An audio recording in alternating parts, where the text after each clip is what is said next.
Akhir-akhir ini ada beberapa asuransi yang tunggal. Apa yang pernah berpikir tentang bagaimana cara memilih sebuah perusahaan asuransi yang sehat dan kuat?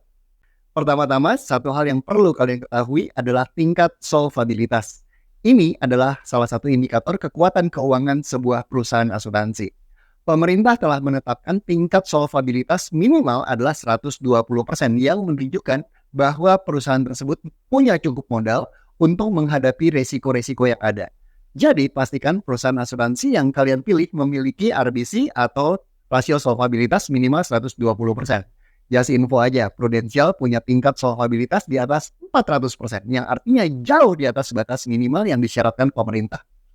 Selanjutnya, penting untuk kita pahami bahwa fokus dari perusahaan asuransi haruslah pada menjual asuransi dan bukan pada investasi.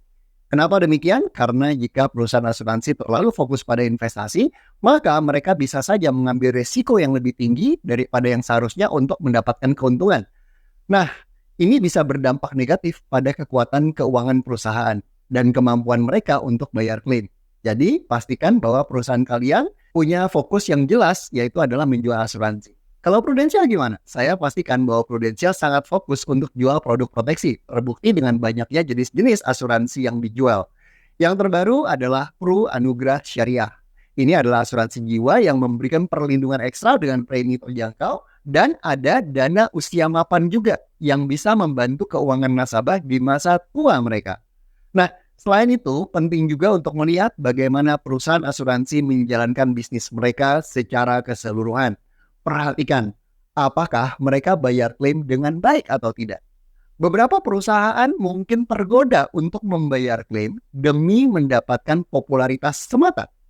Tapi ini bukanlah tindakan yang etis dan bisa merugikan nasabah-nasabah yang lain. Jadi pastikan bahwa perusahaan asuransi yang kalian pilih menjalankan bisnis dengan baik dan tidak asal bayar klaim demi popularitas. Prudential gimana?